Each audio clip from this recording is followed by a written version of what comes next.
Hello दोस्तों, NCERT M point में आपका स्वागत है। और आज हम बात करने वाले हैं क्लास 12 के रसायन विज्ञान का जो एक प्रतिदर्श प्रश्न पत्र है, मॉडल पेपर है, उसके बारे में हम बात करने वाले हैं। तो इसमें जितने भी क्वेश्चन दिए गए हैं आपको सभी क्वेश्चन कर लेने हैं।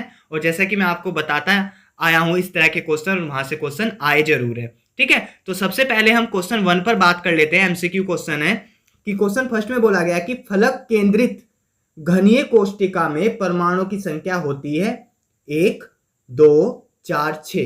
तो कितनी होती है? यहां पर मैं आपको एक फॉर्मूला बता रहा हूं, उस फॉर्मूले पर आप जरा गौर देना। Z equal to NC/8 plus NB suffix में B/1 प्लस NF/2। दोबारा से फिर मैं लिख रहा हूं इस फॉर्मूले को, ध्यान से समझना। Z equal to N suffix में C/8 plus NB/1 plus NF/2। यहां पर मैं बता देता हूं, जो आपको स्क्रीन पर NC दिखाई दे रहा है, यह है कि कोई भी हमारे पास जो जालक है उसके, यानी कोई भी एकक कोष्टिका है। NC का मतलब मैं बता रहा हूं आपको, कोई भी हमारे पास जो एकक कोष्टिका है उसके कोणों पर परमाणु की संख्या कितनी है उसको बताता है NC। कोणों पर परमाणु की संख्या को कौन बताता है? NC। NB किसको बताता है? NB बताता है एकक कोष्टिका के अंतः केंद्र पर परमाणु की संख्या को। ठीक है, और NF बताता है फलक केंद्र परमाणु की संख्या को। N केंद्र किसको बताता है?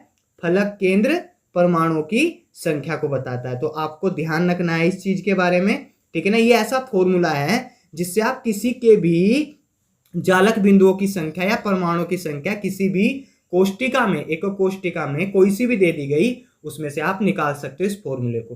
दोबारा फिर रिपीट कर रहा हूं, NC क्या है? NC है एकक कोष्टिका के कोनों पर परमाणु की संख्या। NB क्या है? अंतः केंद्र, एकक कोष्टिका के अंतः केंद्र पर परमाणु की संख्या। NF क्या है? फलक केंद्र पर परमाणु की संख्या। अब मैं वैल्यू रखता हूं। देखो, हम बात कर रहे हैं किसकी? हम बात कर रहे हैं फलक केंद्र घनीय कोष्टिका में परमाणु की संख्या। तो Z से हम डिनोट करते हैं। Z बराबर क्या है? NC यानी कोनों पर परमाणु की संख्या कितनी होती है? 8। तो अपोन में भी 8 था, फॉर्मूले में आपने देख लिया। प्लस NB किससे बताया था मैंने? अंतः केंद्र परमाणु की संख्या। तो जो फलक केंद्र पर, जो फलक केंद्रित घनीय कोष्टिका होती है उसमें अंतः केंद्र पर परमाणु नहीं होते, तो 0/1 प्लस इसके बाद जो NF लास्ट में आपको मैंने बताया था। NF क्या था? एक जो फलक केंद्र पर परमाणु की संख्या, वो मैंने क्या बताया था आपको? वो बताया था आपको NF। तो NF कितना होता है उसमें? इसमें फलक केंद्र एक कोष्टिका में कितना होता है? वो होता है हमारा 6/2। तो 8 से 8 1 हो गया और 0.0, तो 1 प्लस 0 प्लस 2 से इसको 6 यानी 3, तो कितना आ गया? 3। और 1 और 3 कितना आ गया? 4। तो आपका आंसर कितना आ गया? आपका आंसर आ गया 3rd। ठीक है, आगे हम बात कर लेते हैं, निम्नलिखित में से कौन सा विलयन का अनुसंख्या गुण नहीं है? तो विलयन के अनुसंख्या गुणधर्म कौन कौन से होते हैं? एक तो आपका होता है वाष्पदाब में आपेक्षिक अवनमन, तो ये भी है ऑप्शन में। फिर होता है हिमांक में अवनमन, ये भी है। और फिर होता है कवथनांक, और फिर होता है प्रासरण दाब। तो ये 4 होते हैं, वाष्पदाब में अवनमन, हिमांक में अवनमन और कवथनांक में उन्नयन, प्रासरण दाब। लेकिन पृष्ठ तनाव नहीं होता, तो इसने पूछा है कि कौन सा नहीं होता, तो सेकंड ऑप्शन यहाँ पर आपका क्या होगा? सेकंड ऑप्शन आपका सही होगा। पृष्ठ तनाव एक अनुसंख्या गुणधर्म नहीं है। अनुसंख्या गुणधर्म कौन होते हैं? जो विलय के कणों की संख्या पर निर्भर करते हैं। ठीक है, आगे हम बात कर लेते हैं शून्य कोटि अभिक्रिया के दर नियतांक का मात्रक बताइए। तो आपको पता है शून्य कोटि का जो अभिक्रिया का वेग होता है वो क्या होता है? R equal to K। और हमको पता है कि प्रत्येक की सांद्रता कितनी होती है? कोई भी दिया गया उसकी सबकी सांद्रता 0 होती है, यानी R इक्वल टू K। जो R का मात्रक होगा वही किसका होगा? दर नियतांक का मात्रक होगा। तो R कौन है यहाँ पर? अभिक्रिया का या अभिक्रिया की दर, अभिक्रिया का वेग। और K कौन है? अभिक्रिया का वेग स्थिरांक यानी दर नियतांक। तो R की जो विमा होती है, R की क्या विमा होती है आपको पता है? R की विमा होती है मोल पर लीटर पर सेकंड। ये तो होती है मोल पर लीटर पर सेकंड। तो इसमें देख लेते हैं कौन सा ऑप्शन सही है। तो ऑप्शन नंबर है आपका थर्ड सही, मोल पर लीटर पर सेकंड। ठीक है, आगे हम बात कर लेते हैं घ पर। घ क्वेश्चन में बोला गया निम्नलिखित में से कौन सा यौगिक कैनिजारो अभिक्रिया नहीं देता। तो कौन सा कैनिजारो अभिक्रिया कौन नहीं देता? आपको कैनिजारो अभिक्रिया के बारे में पता होना चाहिए कि कैनिजारो अभिक्रिया वो अभिक्रिया होती है जिसमें अल्फा हाइड्रोजन परमाणु नहीं होता। कौन सा? अल्फा हाइड्रोजन परमाणु नहीं होता। अब ये अल्फा हाइड्रोजन परमाणु क्या होता है? तो आपको समझना है कि कोई भी ग्रुप मान लो CHO ग्रुप है कोई, ठीक है, या OH ग्रुप है, कोई सा भी ग्रुप है, क्रियात्मक समूह है, उसके जस्ट पास वाला कोई भी ग्रुप है, उसके जस्ट पास वाला यदि कोई भी कार्बन मौजूद हो तो उसको बोलते हैं अल्फा कार्बन, और जो इस कार्बन पर हाइड्रोजन जुड़ेगा उसको बोलते हैं अल्फा हाइड्रोजन। तो हमको कैनिजारो अभिक्रिया वो अभिक्रिया होती है जिसमें अल्फा हाइड्रोजन परमाणु नहीं होता। तो यदि मैं बात करूं पहले एसिटिल्डिहाइड की, तो एसिटिल्डिहाइड CH3CHO होता है। तो ये तो ग्रुप हो गया क्रियात्मक समूह, और इससे जुड़ने वाला कार्बन डायरेक्ट ये हो गया, तो ये तो अल्फा कार्बन हो गया, इससे जुड़ने वाला हाइड्रोजन अल्फा हाइड्रोजन हो गया। तो कैनिजारो अभिक्रिया उसमें होती है जिसमें अल्फा हाइड्रोजन नहीं होता। तो एसिटिल्डिहाइड में तो होता है। तो ये ऑप्शन हमारा पहले वाला क्या हो गया? रॉन्ग हो गया। ठीक है, बेंजल्डिहाइड में भी आपका क्या होता है? बेंजल्डिहाइड में भी आपका कोई भी अल्फा हाइड्रोजन नहीं होता। ठीक है, और फॉर्मेल्डिहाइड में भी आपका अल्फा हाइड्रोजन नहीं होता। ट्राइमेथिल एसिटिल्डिहाइड में भी आपका कोई भी अल्फा हाइड्रोजन नहीं होता। तो इसका मतलब सीधा सीधा सा ये हुआ कि कौन सा यौगिक कैनिजारो अभिक्रिया नहीं देता? तो एसिटिल्डिहाइड कैनिजारो अभिक्रिया नहीं देता, क्योंकि उसमें क्या होता है? अल्फा हाइड्रोजन होता है, और कैनिजारो अभिक्रिया हमेशा अल्फा हाइड्रोजन परमाणु नहीं होने पर ही अप्लाई होती है। एक बात और मैं बता दूं, ये सांद्र और क्षार की उपस्थिति में कैनिजारो अभिक्रिया दिखाता है। कौन? जो आपका ये फॉर्मेल्डिहाइड होता है। ठीक है, ये बात आपको याद रखनी है। ठीक है, तो आगे चलते हैं। इसमें बोला गया है एथिल एमीन पर HNO3 क्रिया से बनता है। तो इसमें ऑप्शन कौन है? C2H5OH।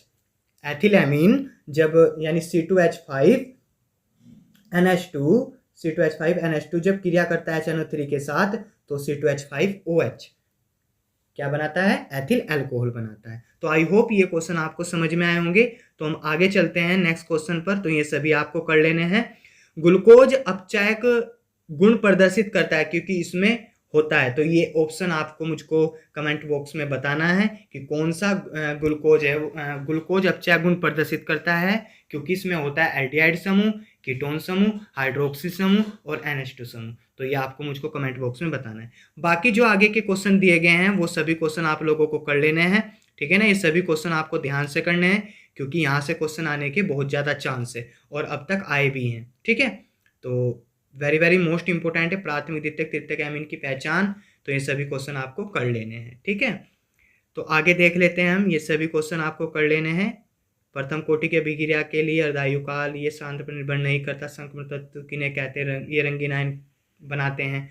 तो सभी क्वेश्चन आपको ध्यान से कर लेने हैं। रायमंड टीमन अभिक्रिया, कोल्बे अभिक्रिया, विलियमसन संश्लेषण अभिक्रिया, और ये क्वेश्चन आपको कर लेने हैं। ठीक है, तो सभी क्वेश्चन आपको कर लेने हैं, और इसकी PDF आपको टेलीग्राम पर मिल जाएगी। ठीक है, टेलीग्राम NCERT एम पॉइंट पर आपको इसकी PDF मिल जाएगी।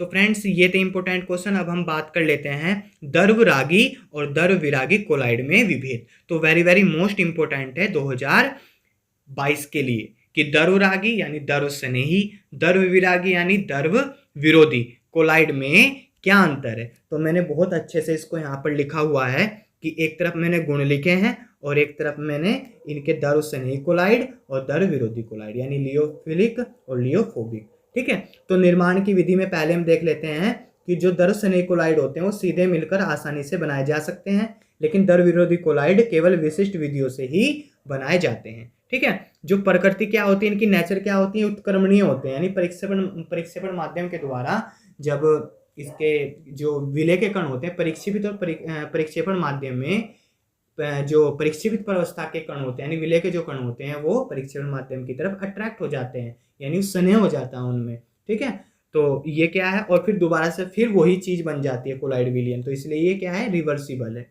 लेकिन जो आपका द्रव्य विरोधी कोलाइड है वो अनुत्क्रमणीय है। ठीक है, दृश्यता क्या है? दृश्यता यानी देखने की क्षमता, तो अल्ट्रा माइक्रोस्कोप द्वारा भी आसानी से नहीं देखे जा सकते। कौन? दर्श नहीं कोलाइड। लेकिन जो दर विरोधी कोलाइड है वो अल्ट्रा माइक्रोस्कोप द्वारा आसानी से देखे जा सकते हैं। ठीक है, आगे बात कर लेते हैं। स्थायित्व, इनकी जो स्टेबिलिटी होती है वो सतह स्थायी होते हैं। कौन? दर्श नहीं। लेकिन ये क्या होते हैं? अस्थायी होते हैं। कौन? अस्थायी होते हैं आपके दर विरोधी। ठीक है, अनस्टेबल होते हैं, लेकिन इनको स्टेबल बनाया जा सकता है। इनको स्टेबल बनाया जा सकता है यदि हम विद्युत अपघट्टे मिलाकर इनमें स्टेबलाइजर यानी जो स्थिर कार्य है वो मिला दें। ठीक है, तो इतनी बात समझ में आ गई होगी आपके। विद्युत अपघट्टे की क्रिया, विद्युत अपघट्टे की अधिक मात्रा द्वारा अवक्षेपित हो जाते हैं, जिसे इसके अंदर कहते हैं। विद्युत अपघट्टे की सूक्ष्म मात्रा में भी ये अवशोषित हो जाते हैं। ठीक है, आगे चलते हैं हम। श्यानता, श्यानता पर क्या प्रभाव पड़ता है? परीक्षण माध्यम में बहुत अधिक होता है। मतलब जो दृश्य नहीं कोलाइड होता है उसके परिक्षेपण माध्यम, दो ही अवस्थाएं होती है, एक तो परिक्षेपित अवस्था, एक परिक्षेपण माध्यम। तो किसमें ज्यादा श्यानता होती है? परिक्षेपण माध्यम में बहुत अधिक होता है। दृश्य नहीं कोलाइड के परिक्षेपण माध्यम में श्यानता बहुत ज्यादा होती है, लेकिन दर विरोधी कोलाइड में परिक्षेपण माध्यम के बराबर होती है। टिंडल प्रभाव, दर्श नहीं कोलाइड टिंडल प्रभाव प्रकट नहीं करते हैं, लेकिन ये प्रकट करते हैं दर विरोधी। इसके बाद जलयोजन, जलयोजन जो आप जलयोजन को देख रहे हो, जलयोजन विलायक के प्रति आकर्षण के कारण अत्यधिक जलयोजित होते हैं, लेकिन जो दर विरोधी होने के कारण इनमें जलयोजन नहीं होता। ठीक है, यानी जो जल के लिए क्या होता है? स्नेह होता है, वो उसमें मिल जाते हैं। उदाहरण के लिए आपको एग्जाम के लिए मोस्ट इंपोर्टेंट है उदाहरण ये याद रखने हैं कि जो आपका दर्श नहीं है उसके example starch, gelatin, protein, rubber, गोंद। कौन से बताया मैंने? स्टार्च, जिलेटिन, रबर, गोंद, प्रोटीन, ये आपको याद रखने हैं। दर विरोधी में आपको क्या क्या याद रखने हैं? दर विरोधी में आपको याद रखने हैं सिल्वर गोल्ड के कोलाइड सोल, AlOH का होल थ्राइज यानी एल्युमिनियम हाइड्रोक्साइड, नेक्स्ट है फेरिक हाइड्रोक्साइड, और नेक्स्ट है धातु सल्फाइड, और एक मेरी तरफ से लगा लेना सल्फर।